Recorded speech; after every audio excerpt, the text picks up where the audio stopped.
everybody. Welcome to the Hallmarkies podcast. And we are very excited today because we have as our guest our very first interview, one of our favorites in all of Hallmark world.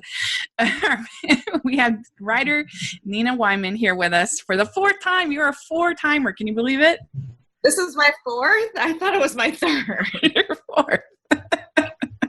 Yeah. I'm so happy you guys keep wanting to talk to me. I'm so used to nobody caring what I have to say. That's the way it is in my house. So no, not only do we love you, but our audience also loves you. They look forward to it, to having you on. And yes, Nina was our very first guest. And so she helped us refine our interviewing skills. So hopefully, at least me, hopefully each interview is a little better. Let's hope. All right. I don't know. They're all great, always fun to say. But how have you been? Good. Yeah. Last time, really busy. Yeah. Last time we talked to you was, I think, last November, if I'm not mistaken. Probably before the Christmas movie. Yeah. So how was your holidays? It was great.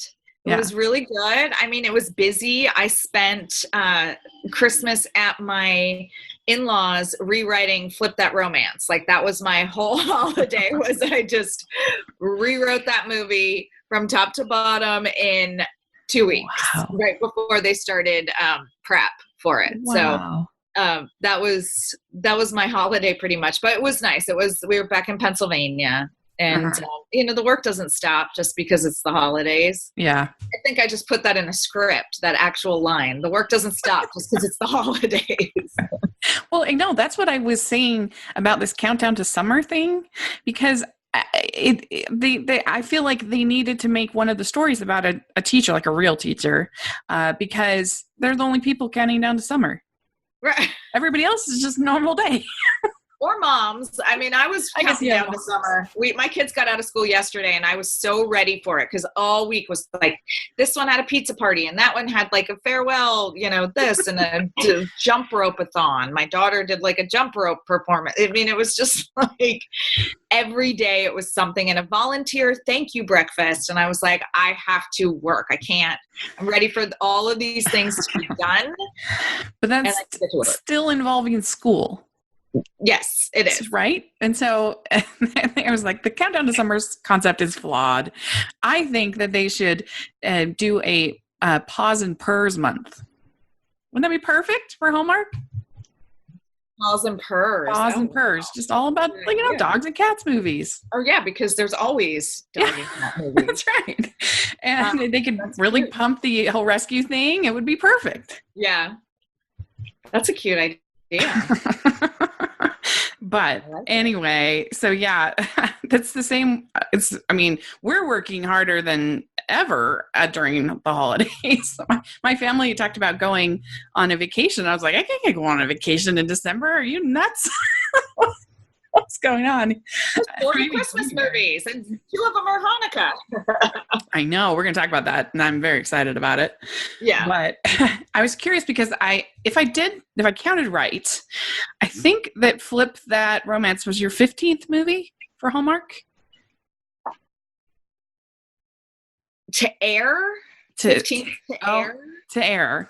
What I counted from Backyard Wedding up. Sounds terrible that I don't know. I know that I'm on the ones that I'm working on, that I'm writing right now. I'm on like 27 total. Mm-hmm. Wow.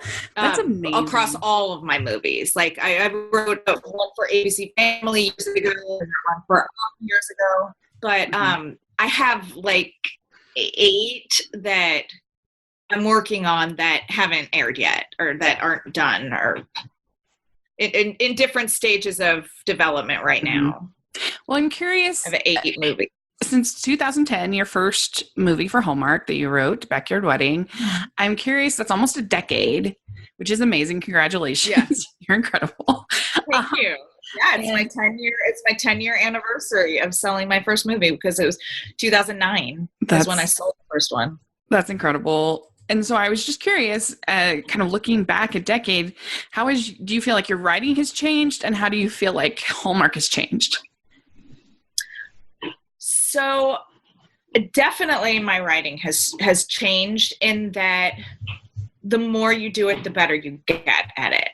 And, if I've written, 27 movies in 10 years, and each movie has maybe 4 to 5 drafts. I mean, that's like a huge amount of scripts that I've finished and turned in. And so I'm not going to do math because I can't do math. It's not in my brain. I'm a writer, but it's well over 100 drafts. Yeah.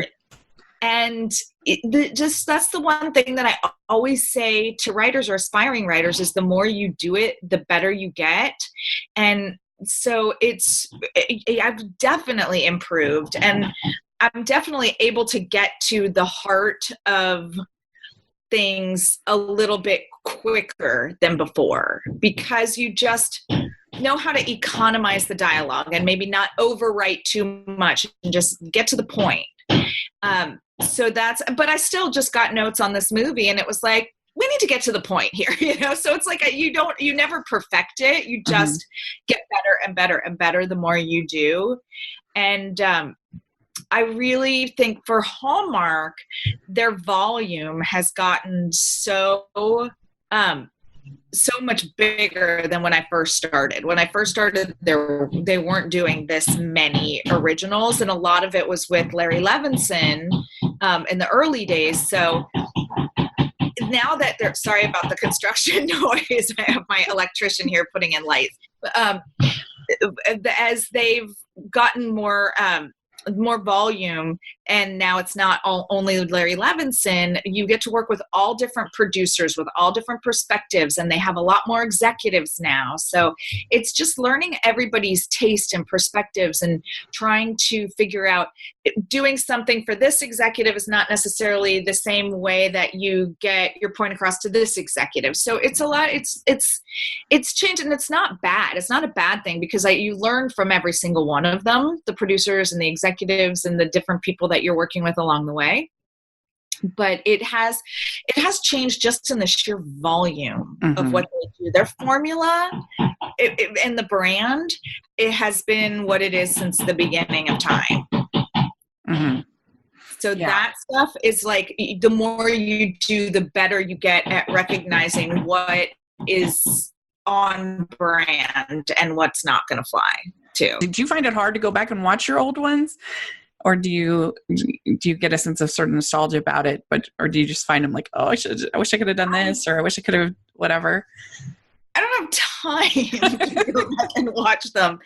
I've been I started watching Game of Thrones, which my husband has been trying to get me to watch with him for years, and I'm on the treadmill. I watch everything on the treadmill in the morning on my phone, because Game of Thrones is like put on this earth to be watched like on a giant screen, and I'm watching it on a screen this big. It's like, that is when I watch TV. Like when I'm working out in the mornings, I just don't have time. I never watch during the day, and by the time I'm done working at 6, 7 o'clock, I have to spend time with my kids, get my kids to bed, and then I'll go to watch TV and I fall asleep. Yeah, it's true. I do not watch almost anything that doesn't have to specifically relate to a podcast. I was very proud of myself that I finished the season of Victoria, this last season of Victoria, because it's a show I love. But I don't know, usually I just have a hard time fitting in, because I have so many movies that I go to for my other channel and my beat on Rotten Tomatoes. And then there's just not enough time, because television especially just takes up so much time. But I try to watch every other Hallmark movie that airs, just because I want to. First of all, I have a lot of friends who are in this Hallmark family, and I want to support them. I want to support this company that's been so good to me. But also I want to know, okay, this has been done, so don't do that, or just to see don't pitch this kind of idea because they just did it. Like, I want to know everything that's going on there. I feel like that is part of my job, is to be educated on what else they're doing, not just my stuff. Yeah. Yeah.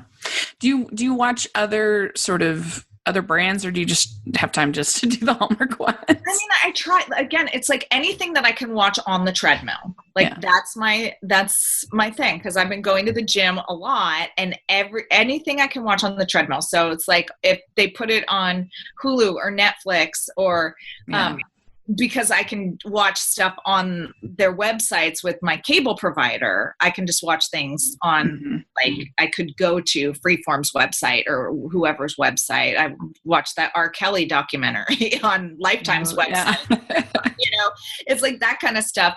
But it's all while working out. Yeah.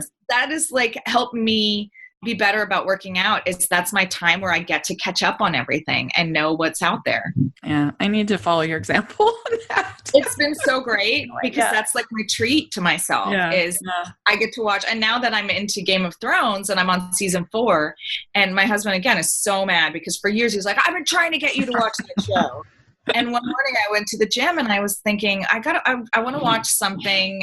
I'm done with whatever else I was watching. So I'm going to start on something new. And I said, I'm going to watch the pilot of Game of Thrones and just see, because it was right around the finale and everybody was talking about it. I was like, what am I missing? And so, well, be careful, because according to basically almost everybody I know, it doesn't end well. Last season. I've heard I'm going to be disappointed, but I'm also like, they watched what I'm watching 4 years ago. I'm watching it all at once. Right. So maybe I won't be as, I don't know. I don't have as much time to have conversations about it and get as invested as people got, because I'm just streaming it. Yeah, it is a different experience. When I talked to, because I was devastated by the end of How I Met Your Mother. I hated it with a passion, and I had invested 9 years, watching the show, and it was so disappointing to me.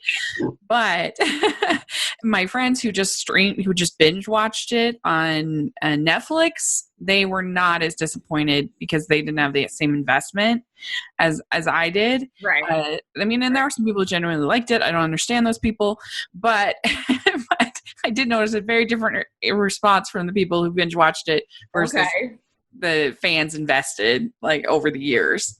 But yeah. That's what people were saying, like with Downton Abbey. Like I'm going to watch Downton Abbey, and people were saying if you binge it, it's sort of a different experience. Yeah, I think that's true. I'm so excited for the Downton Abbey movie. I'm going to watch that one. I think I might watch Downton Abbey next after I'm done with Game of Thrones, but that'll be like 2029 because I have I'm only in season 4. It's really good. I have a long list. Especially the first 2 seasons are really good. But I find that in television shows that most shows have 2 good seasons. That's kind of my theory. Like, I feel like the writers and the people have 2 good seasons, and then on a really good show, they might have 4. And then, like, if it goes longer than that, they'll have like intermittently good episodes, but I don't know. They're just very rare. I wonder if it's because of regime changes. Like writers will leave, or they'll things will change as far as like on series. By the time you get to season 4, creator of a show may have gotten like an overall deal and wants to start their next pilot or whatever, and they leave and somebody else takes over. And I don't know. I wonder how much of it has to do with that. The best show, as far as maintaining consistency, in my opinion, was ER. ER managed to switch casts all the time. Yeah. Managed to switch, writers, whatever, and it just always was good. In my opinion, at least. Yeah. Always was good. I watched the first, I don't know, maybe 4 seasons of ER, but then I didn't. I don't know why I stopped. Yeah, probably just you're so busy writing. I watched like the first 4 seasons and then I stopped, and I don't know why I stopped. Yeah. But they were managed to able to just have, I mean, I guess it makes sense because you're dealing with a hospital and stuff like that, but as opposed to like a family show, which is a lot harder to swap people out.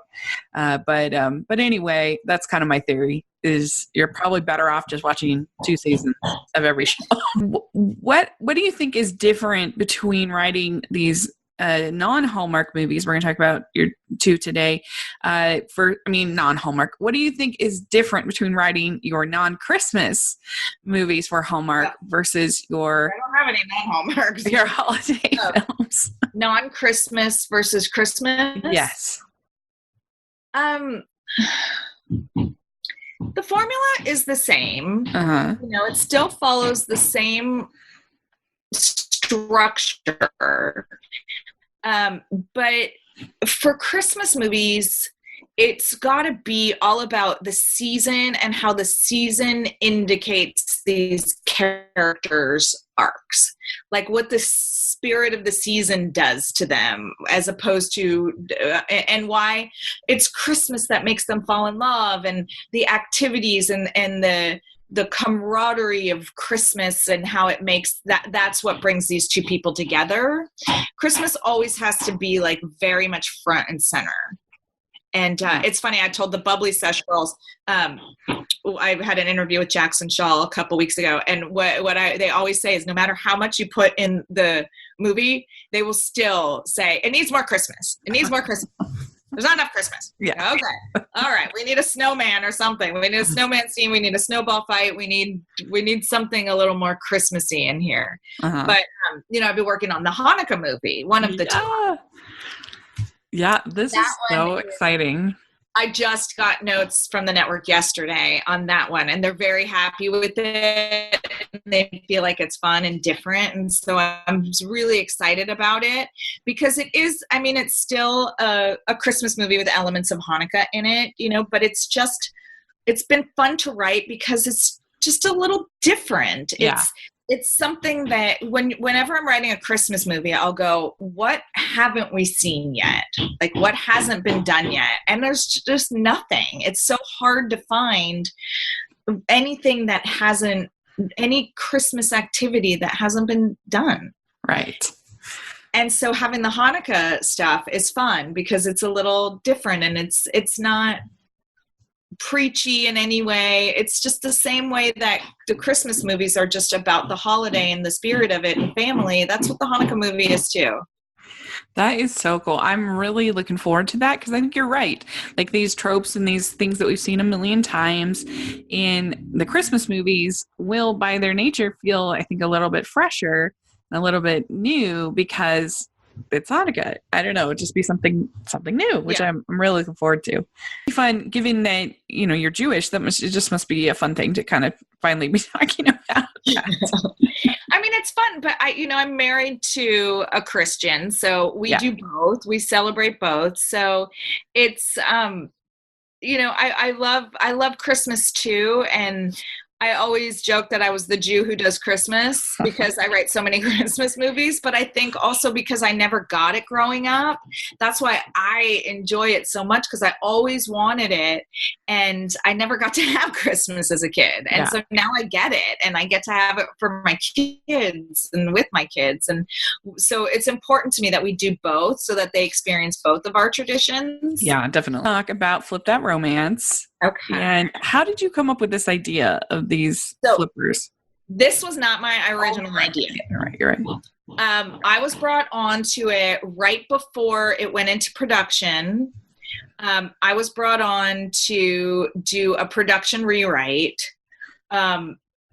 which the network had a lot of notes from the last draft, but the idea and everything was these other writers. They came up with it, and it was a really cute idea. And I'm sort of obsessed, especially now that I'm doing this remodel in my house.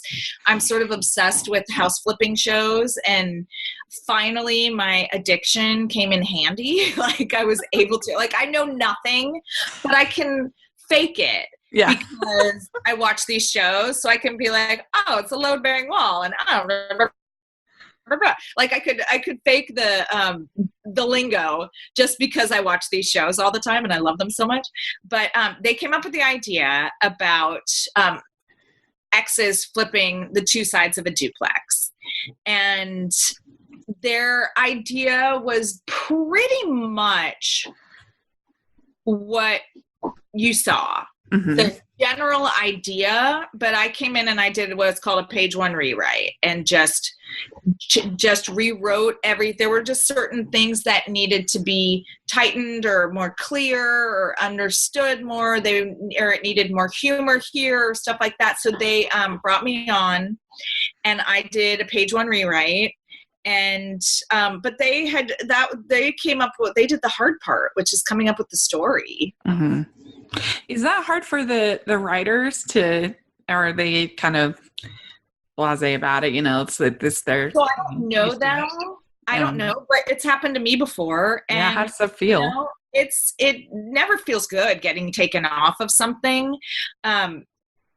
But it's also sometimes on this one, I had done so many drafts and so many versions that it just needed fresh eyes. Yeah. And that was Operation Christmas. And they brought on, and they also at the same time, they were changing it to a drama. So I had written a romantic comedy version and they wanted it to, and we wrote so many drafts of that movie because it just didn't work as a comedy. The subject matter and the military angle and everything, it just didn't work as a comedy. And that's why we couldn't quite crack that nut. Mm-hmm. It was like, it just, we couldn't get it right. And so then when they decided, this needs to be a drama, and they brought on a drama writer, I understood because I had been through so many versions of it and couldn't get it to work that it really did need fresh eyes. Yeah. It doesn't feel great where you're like, well, why don't you think I can do this? But at the same time, it needed Donald's touch. And so it's very much a mix of the final version. It's very much a mix of all contributions. Yeah. But yeah, that makes sense. But it's really my story. It's still my story. Yeah. Very cool. That's really interesting. Well, one thing that I was really impressed by Flip That Romance is it felt believable that they were actually renovating this house. Whereas, for instance, Love and Design, they did so little designing in that movie, and so most of the time was spent away from the house. And this one, it actually felt like they were renovating this house to me. I thought they did a good job with that.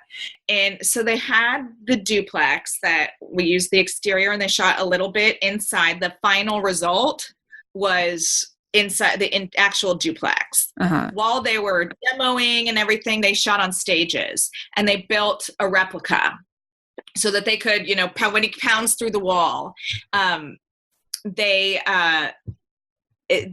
was a replica on the stage. Right. On stages. And Mark Jean, the director, who's so wonderful, and this is my Last Bridesmaid's my third movie with him. Mark and Joel Rice and Scott Clayton, who are the producers, had a Bible. Basically, this Bible was, these are the stages of production we're in at each point of the story. So at this point of the story, we're on day 8. And day 8, it's only demo. And this point of the story, we've got this wall up and we're down to the studs. And this point of the story, they were so meticulous about it that it was really incredibly well done. Yeah, I think so too. It really felt like they were actually renovating these houses, and it just helped add to. It just made the movie better, in my opinion. It did. Yeah, it's one of my top 10 of this year so far. So. Oh, good! Yay! Yeah, it was a really fun one. I really enjoyed it, and I'm just curious, which of the two designs did you like best? So hers was a little more me. Yeah. His sort of rusticy, the cabinets and stuff. That's not my design, especially right now as I'm redoing my kitchen. Yeah. I'm I like definitely more contemporary, clean, simple just sharp, like it's like black with the white with black countertops, and I like it very crisp. Yeah, I agree. Which did you like? I agree. I liked hers better. Also, the copper cabinets were interesting, but weren't my favorite. It takes a certain kind of person to be able to pull that off in their house, and I'm I not. think so. That is not me. Yeah. But they were so good together too, and they were just, they're delightful people, and they had such good chemistry. And it just, when you do one of these movies and it just becomes like a perfect storm of director, writer, cast, everything just meshes so well together. It always becomes one of my favorite movies. Yeah. I mean, it was an incredible cast. Cardi Wong, amazing. We love him. Yeah, he's so fun. Yeah. Fiona Vroom. You had Crystal Lowe in there. Pauline Egan had a brief role. I mean, it was just a really fun. She initially had more, and that it got cut down, but I figured that. Yeah. But really, we were joking that it was like they just listened to the Hallmarkies podcast to cast the movie. All your faves? Yeah, because people we had interviewed we haven't interviewed Julie, but we interviewed Tyler, we interviewed Cardi, we interviewed Crystal, we interviewed Pauline. It's like there were a lot of people, and you. So I don't know. We were joking about that. But yes. So my favorite. It was great. Yeah. It was good. They had really good chemistry. And I mean, I feel like Tyler Hines could have chemistry with like a beach ball, like any chemistry with anything. It's really, really great. And then when you meet him in person, he's equally as charming as he is on screen, and you're just like, you're a dreamboat. He really is. I know. When I interviewed him before his first movie, so I hadn't seen him in anything. I was a little bit unsure whether he would fit in Hallmark. He was very charming, but he was so chill. He was so relaxed, and just, I don't know, he just seemed a little bit different than people. But I think it's been great, and I think he's been great, and he has been very swoon worthy in all these movies. So he's done a really good job. Oh yeah, for sure. So he's great. Yeah, my favorite part. Tonight. What's that? He's on the movie tonight. Yeah, I know. Wedding March. They're doing a good job with those Wedding March movies, putting in last year Andrew Walker. Yeah. Get you excited. They want it to be like an anthology, where every episode is a different wedding, and it's a fun idea. Yeah. And then you still follow their storyline too. It's like Fantasy Island of weddings.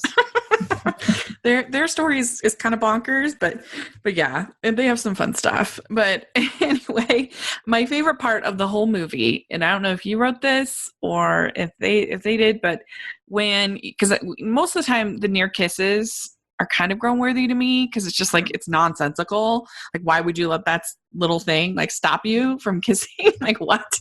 But this one, it was so great when they're eating, and then they are talking, which that whole scene, that whole conversation was so good and so tenderhearted. And then they're about to kiss, and the phone rings, and we're all like, oh. We're all groaning and watching, and then they just go for it, and I was like, yes. It was so good. And then he answers the phone. I'm like, that's a sensical, that makes sense. That's what every human would do. So it was so good. I loved that. So I had to fight for that. Yes, I fought for that. They were like, I don't know about the kiss there and everything, and then they were like, okay, let's do it, let's try it. And then the network flipped for it. They were like, I love that they still kissed anyway, even though it was like they were interrupted. And I had the idea that I want to do an interrupted kiss that you think is going to be an interrupted kiss, and they kiss anyway. Yeah. And so and I knew the audience was going to flip for that. And so when they let me do it, they were like, oh, do we want to go there? Do we want to go there? And the audience flipped for it. And then Bill Abbott, when he watched it, he was like, I love that. What a great moment. So I was like, so yay, it worked. It was so good. I loved that moment. And like, I don't know if it's just Tyler Hine is just, he's having these moments because I was also in Falling for You, which I loved on many levels. But when they have a similar scene in that movie where they get stopped by this like little sound, like nothing, it's just nothing. And then they just go for it. And it was so good. So I didn't remember that he had done that before. That's so funny because I'd had that idea and I was like, I'm going to put this in a movie. And that was the next thing that I wrote. And I was like, oh, this is the perfect place for that. Yeah, it's so good because it makes sense. And it's just super, super romantic. Because by the way, if I want a guy to kiss me, a phone is not going to stop me. I don't care how important it is. Yeah. If I want this guy that I've been pining after for now, probably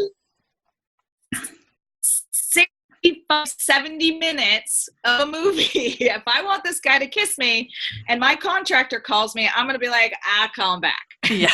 Yeah. That's what I'm going to let Tyler Hines kiss. Let's just say that. I'm going to let him kiss me and I'll call him. Yeah. It's just a really, because I can't remember, in Falling for You, it's actually Taylor's character that they're about to head back and she's like, I can forget the guy's name, Jake or whatever. And she's like, and then she's the one that sort of initiates like not having it be and I can't remember in Flip That Romance which one, but it was just so like, it was so good. It was so great. And I don't know. I loved it. And we especially so glad it went. You don't get the kiss until like the last 30 seconds. And so this is just, it just makes the whole relationship more believable and more interesting. And it's just better. I love it. So keep it up. Yeah. With that. I but agree. that was great. I think, I everybody agree. on Twitter sometimes they do let me.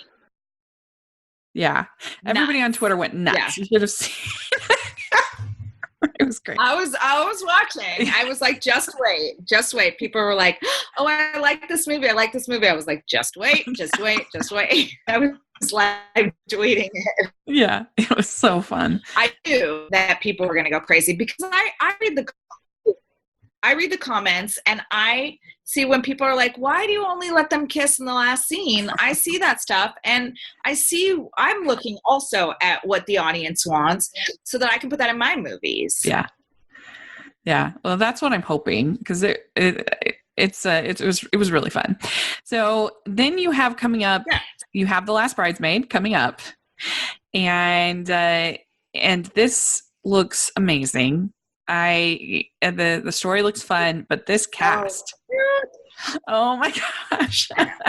Why don't you tell everybody just a little bit about what The Last Bridesmaid is about? So The Last Bridesmaid is about this single girl who is actually okay being single. She's okay waiting for her, when it happens, it happens. And she is the last of her girlfriends to still be unmarried, last of her friends. And she's in everybody's wedding and she's a great bridesmaid. And she meets there's 2 weddings in the movie that she's a bridesmaid in. And the first one, she meets the videographer who ends up videotaping the stuff for all of the next wedding. So he's throughout the entire lead up to her friend's wedding that she's going to be the maid of honor again. So they meet up and in the process, they inspire each other and they spar with each other a little bit at first because he always seems to have a camera in her face when she's putting food in her mouth, but they spar with each other a little bit at first and they have different outlooks on love. And then they realize that they're not as different as they seem. They both have dreams and they inspire each other to go after their dreams. Yeah. And they're so, so good together. I mean, Paul and Rachel this is by far and away my favorite Rachel Boston performance. She's so good. And, she's one of my dear friends. So I'm like just watching this and being a part, trying to make this for so long was just a dream come true. Yeah. And then I've been trying to get Paul Campbell in one of my movies forever. And so to finally be able to work with two of my really good friends, with producers that we love, with Mark Jean again, on a movie that we've spent the last 2 years, Rachel and I, developing together, it just was... all the stars aligned and the gods smiled down on us, and it just could not have been a more perfect experience and a more perfect movie. It's so much fun. We're so excited. We did a ring preview for our June weddings preview. We had a diamond ring, gold band, ring pop, and a promise ring was our rating. For how excited we were. And so we had diamond rings all around. Good.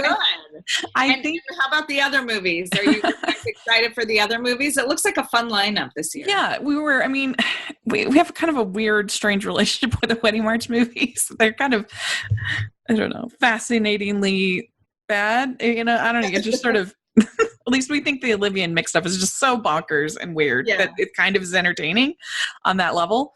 And yeah, we were pretty positive. We were a little disappointed in the Harmony one, the music one, that the Key of Love or something, that they didn't, in the previous show, they didn't have any of the music, and they have 3 Broadway writers writing it, and they have a Broadway star in the lead. And then a guy from Crazy Ex-Girlfriend. So lots of singers. I'm like, supposedly there's 2 songs in it. And I just thought it was strange that they didn't have any music in the preview. Around the same time we were shooting. We were shooting at the same time we were doing our movie. And it might not have been completed. They may not have had the footage. I mean, we had just shot the scene that they showed in that preview special. Oh, wow. That's amazing. they quickly edited it, and then they had it to show. But it must have been incredible to have your BFFs, Rachel Boston and Paul Campbell. I'm always watching your Instagram. I'm like, Nina's living the best life ever. Hanging out with Paul and Rachel. It was just ideal. It was so fun. Yeah. I was really happy to finally get to work with them. Yeah. And Jeremy Gilbat's in it as well, right? Yeah, Jeremy plays, the other man. And he was in Destination Wedding, so that's fun. Yeah, so I already knew Jeremy, and this adorable girl, Stephanie Bennett, who I did not know her work before, but she's really lovely in it. She plays Rachel's cousin, who's the bride, and she's really cute. It was Mark Jean and Joel Rice of the same team that did Love at First Dance, Flip This Romance, and now Last Bridesmaid.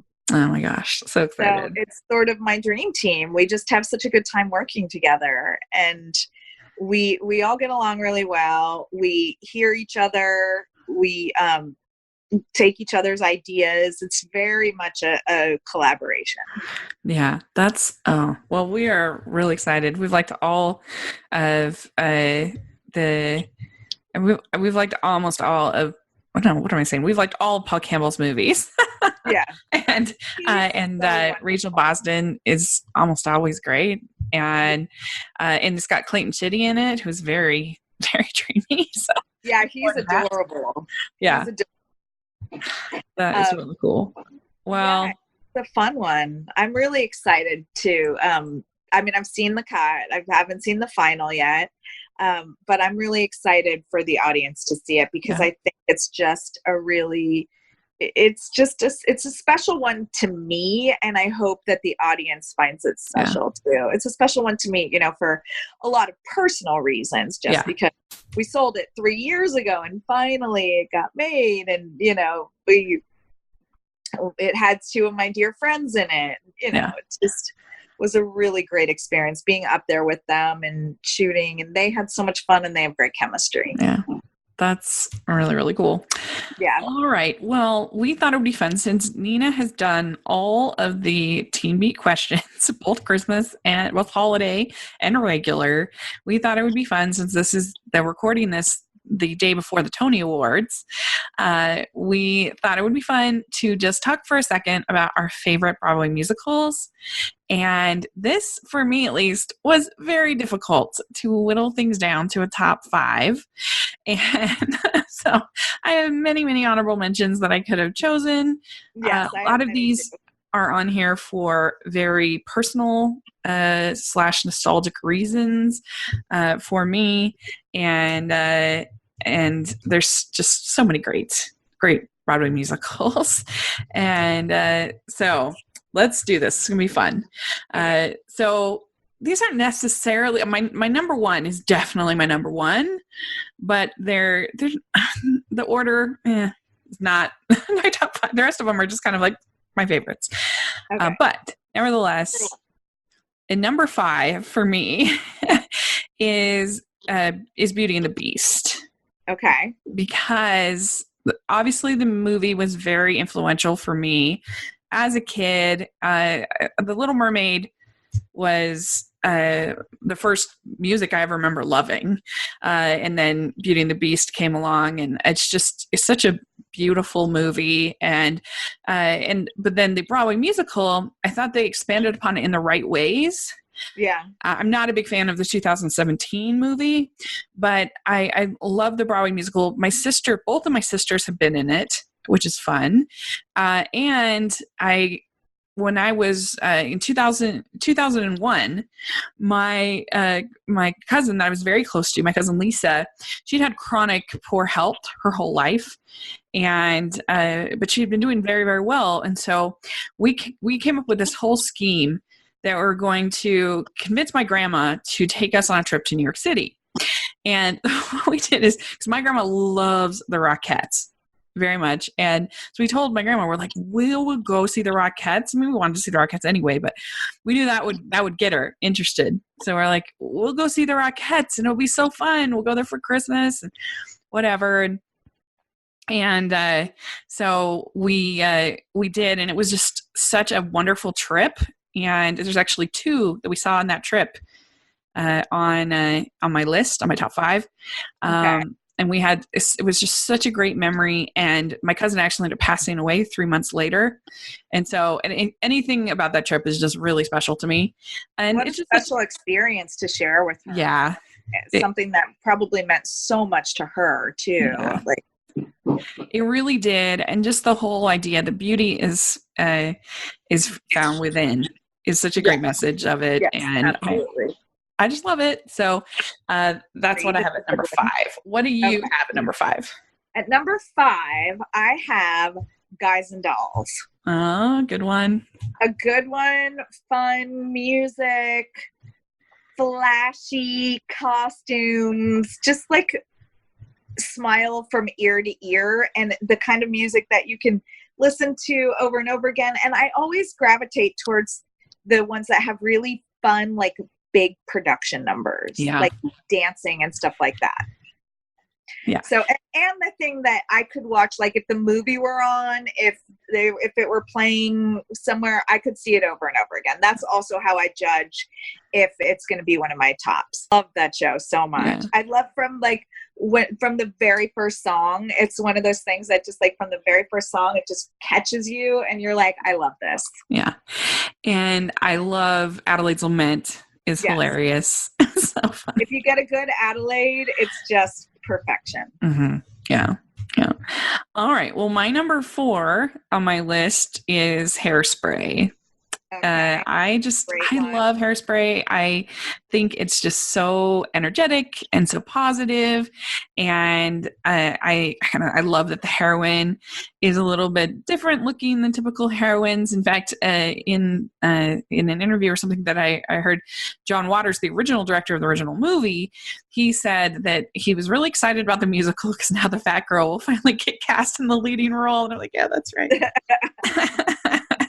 But I just love, I think all the songs are just so infectious and so like you just can't help but but agreed. It's a good one. Yeah. And it has a nice message, and I don't know. I just love it. It's great. Yeah. And it's about acceptance and equality, and it's just really like my kids love it. Yeah.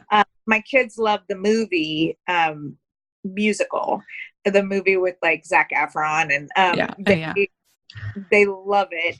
And we still have it on our DVR. They watch it all the time, and they get that, it's like about discrimination and, for people's looks or racial discrimination and stuff. Like they get that, and they look at that and they just go, what?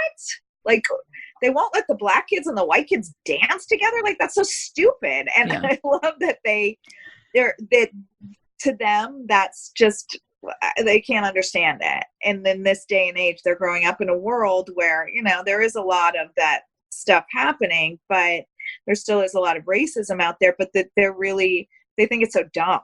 Yeah. They don't get it. Yeah. And it's also really funny.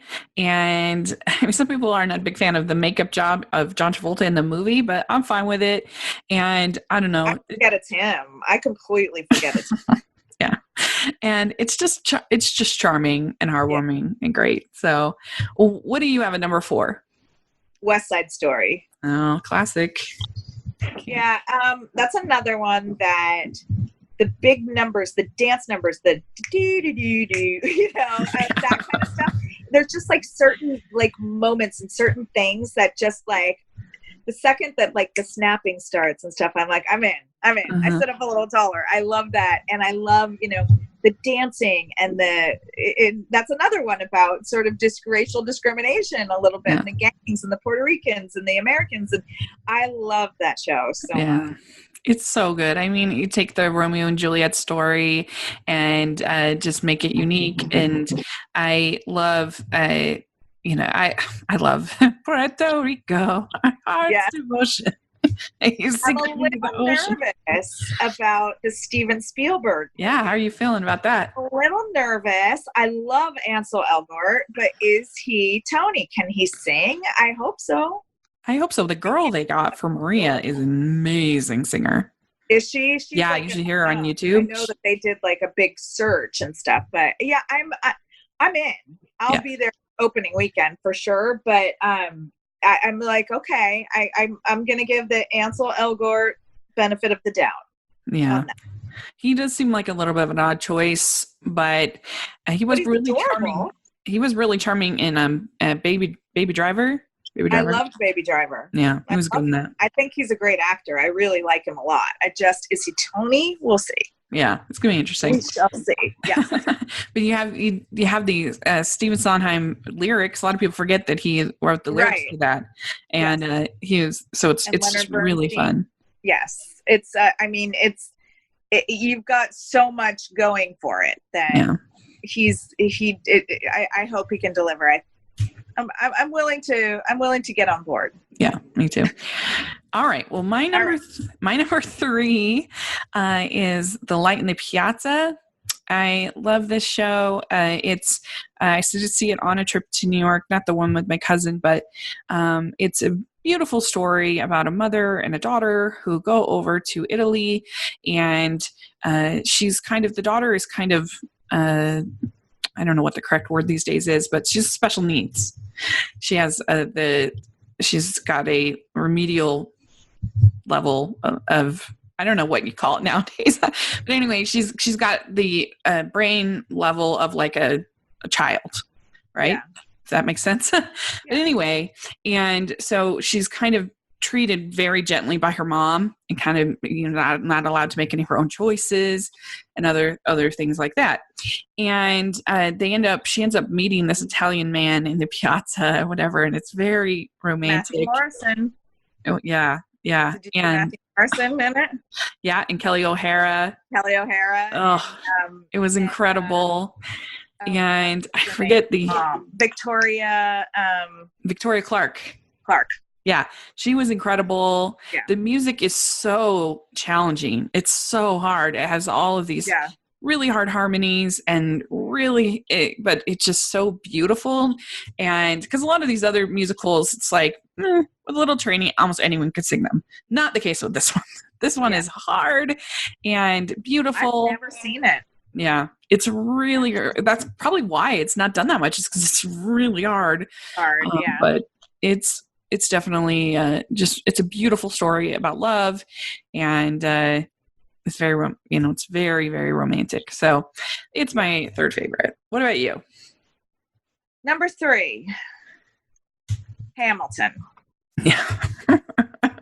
I know we have some overlap there. Yeah. That's another one that I just could see it again and again. It's coming back here this year, and I've seen it twice, and it's so innovative and so beautiful and emotional, and the music is incredible. It just is such a feat and an accomplishment. I love it so much. And I listen to it in the car all the time, and I sing at the top of my lungs, and people look at me like I'm a crazy person. Yeah. I knew that you were going to talk about it, so I put Beauty and the Beast on my list. But yes, Hamilton is amazing. And I saw it last year for the first time, and I had to pay a lot of money for my tickets. And so I was thinking, this better be worth all the hype. This better be worth it. And because it had been, obviously at that point, had been so hyped. And of course, I love the music, and I love In the Heights, Lin-Manuel Miranda's. Yeah, I love In the Heights. It's so good. And I'm really excited for that movie to come out.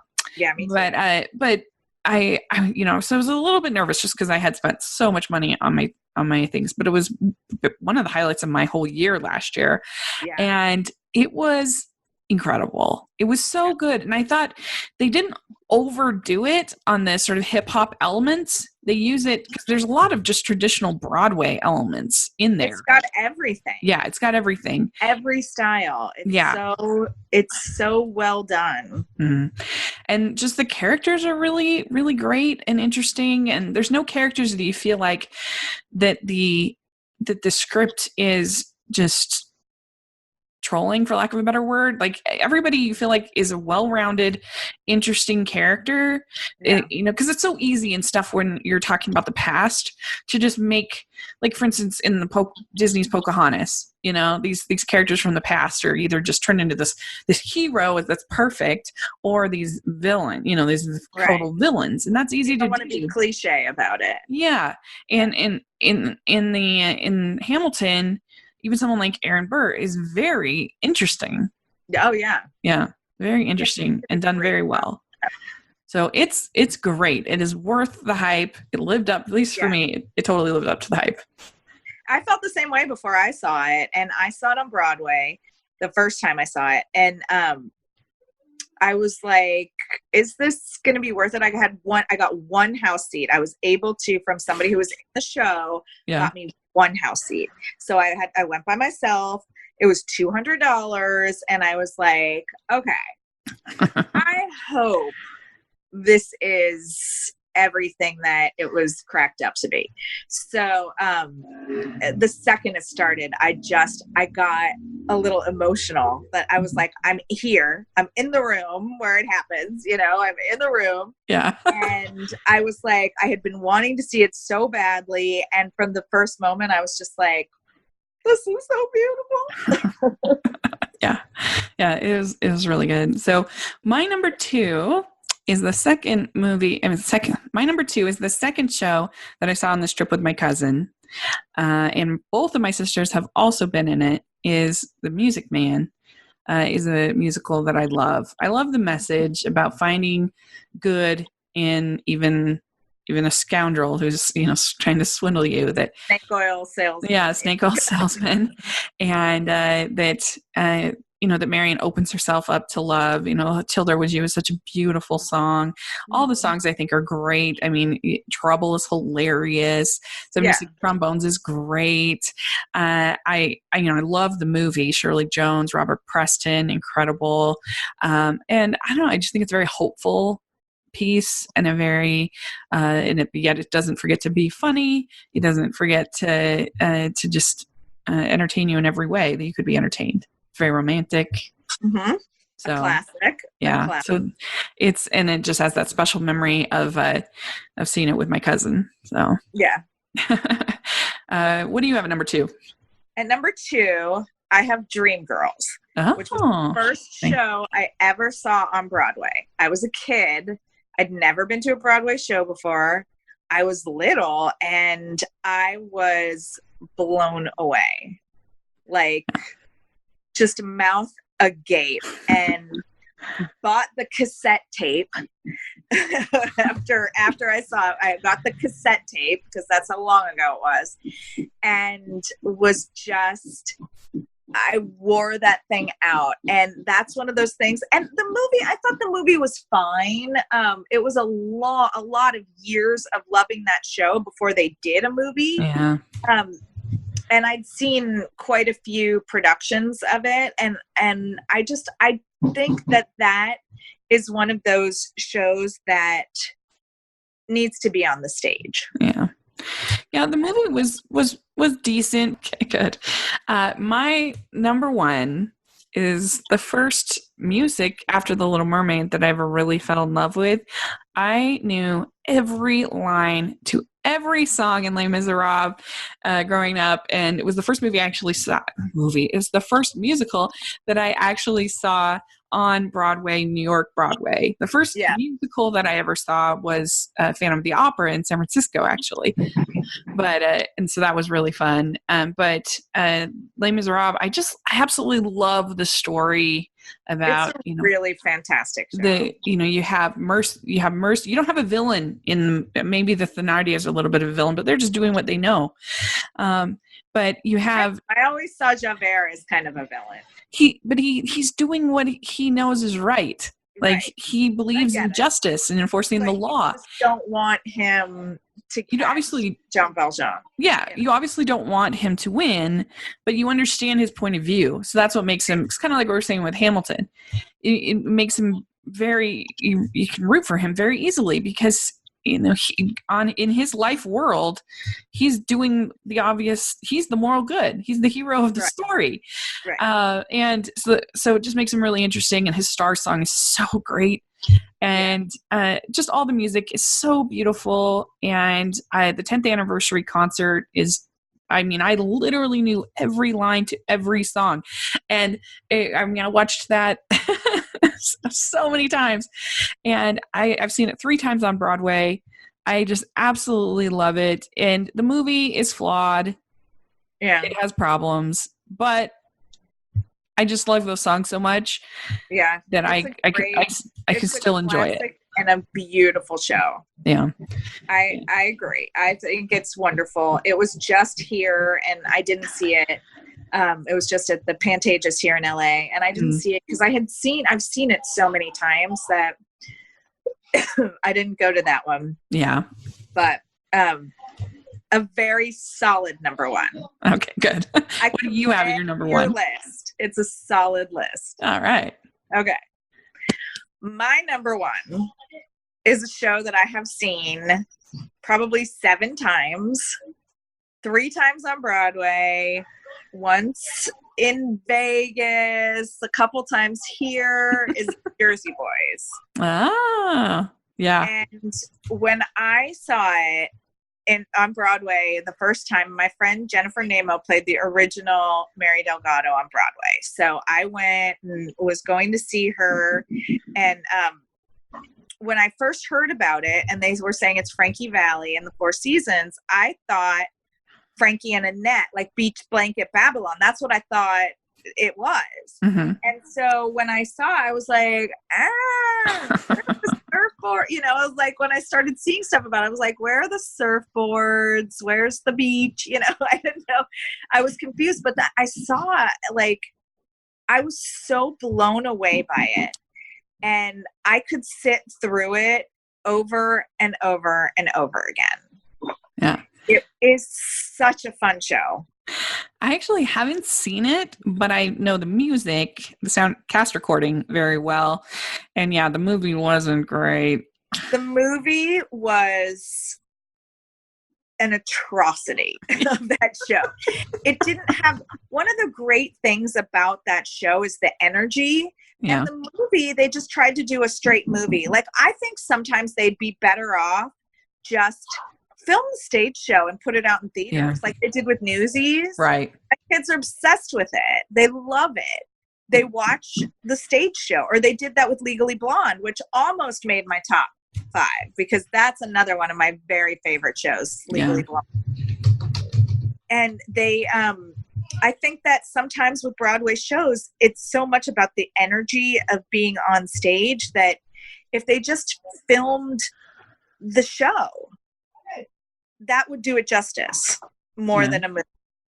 I agree with you. I mean, or at least give it to somebody like the director of Hairspray, the movie, Mark Shaman. Give it to someone like that with a little bit of energy, a little bit. Like Clint Eastwood, what on earth were they thinking? He made it like a drama, like a gangster drama, like with music in it about gangsters, and that's not what the show is. No, it really isn't. It's about these like, local Jersey ne'er-do-wells who, find their only way out of their town is you either go to jail or you get famous. Like that's how you make your way in the world. And so these guys are such interesting characters. They're so fun. The music is so fun. I could see it over and over again. Yeah. Like Clint Eastwood's an incredible director, directing like war movies or directing Gran Torino, movies like that. Yeah. He's great at. This was not it. Not a musical. What Yeah, very good choice. That is really fun. So for mine, I have Beauty and the Beast, and then Hairspray, and then Light in the Piazza, Music Man, and Les Miserables is my 5. All right. Good choices. My 5: Jersey Boys, Dreamgirls, Hamilton, West Side Story, Guys and Dolls. Yeah, very, very good. I love it. This is really fun. Yeah. Well, I could talk about theater all day long, and twice on Sunday. So. Well, and I'm going to be doing over on my channel with my friend Hayden. We are going to be doing a full recap of the Tony Awards. So check that out. I will check it out. Yeah. Once it's done, I'll put a link in the description. So that should be fun. And thank you so much, Nina. This was great. I appreciate it, especially again. It's always fun, especially with all you have going on. This was really nice of you to take time. Sorry about the banging and the drilling and the power going out in the middle. That's okay. We just need on your Insta story or something when it's all done. We need to get the kitchen tour. Oh, for sure. Yeah. For sure. When it's all done in another month or so. Yeah. Definitely. Well, very cool. Well, everybody needs to tune in to the Last Bridesmaid this upcoming week, and June 22nd. What's that?